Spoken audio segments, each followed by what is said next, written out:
What's going on, guys? Clear Politics here today, and I'm back. I'm back. I'm back. I'm ready. I'm ready to do some more election predictions. It's kind of a slow election season. There's not much to talk about. The primaries aren't that competitive, so I really haven't decided to really make any videos on it. But today, what we're going to be doing is a updated 2024 Senate map.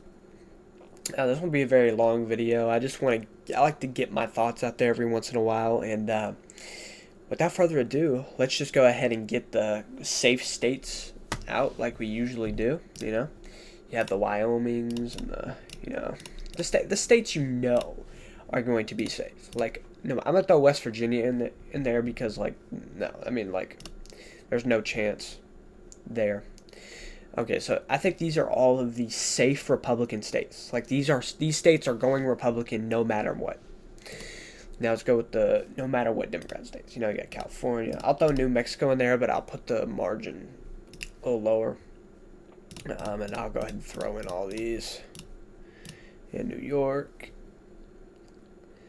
Okay, these are pretty much all of the guaranteed Senate elections. Like without a shadow of a doubt, this is what is going to happen.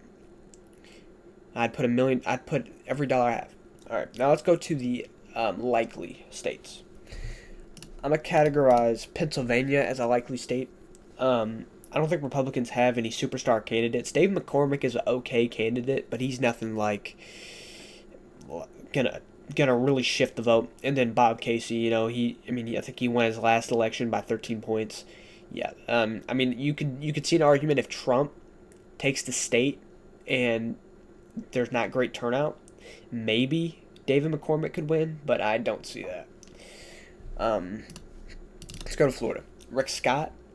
Rick Scott's running for re-election. I don't really like him personally. I don't think he's a very good candidate either. And he's going to win probably by 5, 6, 7, 8, 9, 10 points. But would I complain if there was someone else? No, I wouldn't.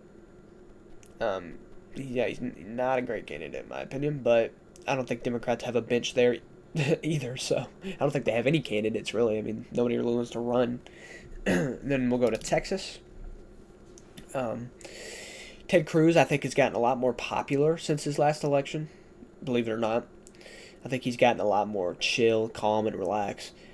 Also, I think he's going to win by 5, 6, 7. They don't have as good as a candidate as Beto or I can't even say his name, but you know what I'm talking about. So yeah, I'll have Texas in the like. Then I'll go ahead and categorize Minnesota in the lean. I think it's lean. I think Minnesota could be a sneaky state that people wouldn't expect, but they have a pretty popular candidate there, so it's probably going to be about 6, 7, 8, 9 points. But I think Republicans can field a pretty good candidate in Minnesota if they really try. Let's go to Virginia. I think that's a lean Democrat state. Young Cal is a really good candidate for the Republican Party. When he ran for Congress, he outperformed in 2022. He outperformed everybody else. Well, he outperformed Trump from 2020 by I think 10 points, something ridiculous, in the same district. So a different candidate other than him. So I think that's a sneaky pickup for the Republican Party. I think it is. Yeah. I'll put Ohio in the likely category. Sherrod Brown is a good candidate, but so was Tim Ryan. And I don't see the vote splitting that much. The vote doesn't split 7 to 10 points between presidential and Senate candidates like it does between presidential and governor candidates. Governor and president, a lot of people split their ticket a lot there. But that doesn't happen as much in the Senate and governor's race. You saw that in Georgia, but Georgia's also a lot more competitive. So, yeah, Mike DeWine just won by 30 points. So, another one I'll put in the likely category is Montana. Again, John Tester is probably the best Democrat candidate in the Senate right now to run in any state. Yet I don't see him flipping the vote 15 points in his favor. He might narrow it down to 4, 5, 3, but I don't think he's going to be able to narrow it down enough from Trump being on the ballot. All right, let's go to Wisconsin. Wisconsin's looking like nobody wants to run in the Republican Party there. I think it's a relatively easier pickup compared to some of these other states, but no Republican candidate like Tom Tiffany wants to run. Then Michigan is a toss-up for me. Really, it is. I'm gonna give the benefit of the doubt to the Democrats because I think it's David Craig. He's not a bad candidate, but the Michigan GOP is so special.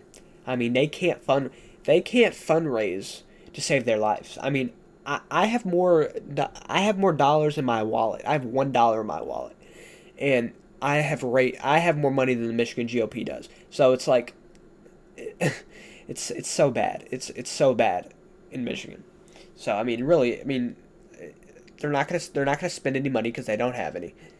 The only saving grace, really, I mean, is if Donald Trump carries the state, like the polls have been saying, by like 5. Then that's the only chance. So I mean, like, let's be real here. Arizona, I'm gonna put it as tilt Republican. There's something about Arizona. Like, I don't know. I think the polls are. I don't even know what's going on in the polls right now. You'll have one poll where Carrie Lake is winning with all 3 of them on the ballot, Ruben Gallego and Kirsten Sinema.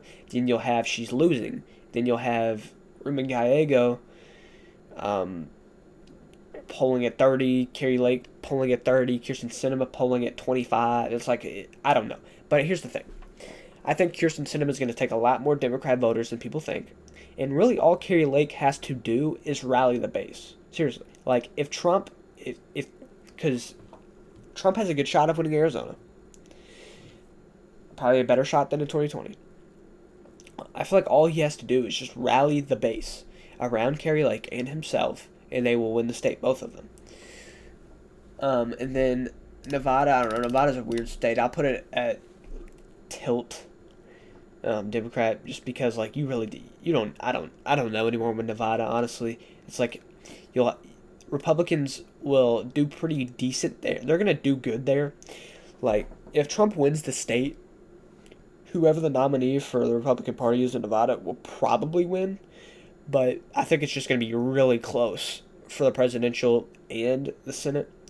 And it's going to come down to like a couple thousand votes. And we're really not going to know. Like, it doesn't matter what the polls say. We're not going to know who wins until every vote has been counted in Nevada. And it's probably going to take like a month because apparently they don't know how to count votes. Those Arizona and Nevada, I don't know what. I mean, it's like Florida can count 7 times the votes in 3 days less time. It's weird. I don't know. But anyway, yeah, this is my updated 2024 January Senate map. And I know it's been a while, so I don't know if there's anybody out there that has watched my old ones. Thanks for watching, Might as well leave a like on this video. I mean, you've watched it all the way through. At this point, might as well leave a like. Subscribe if you haven't. See you guys in the next one. Peace out.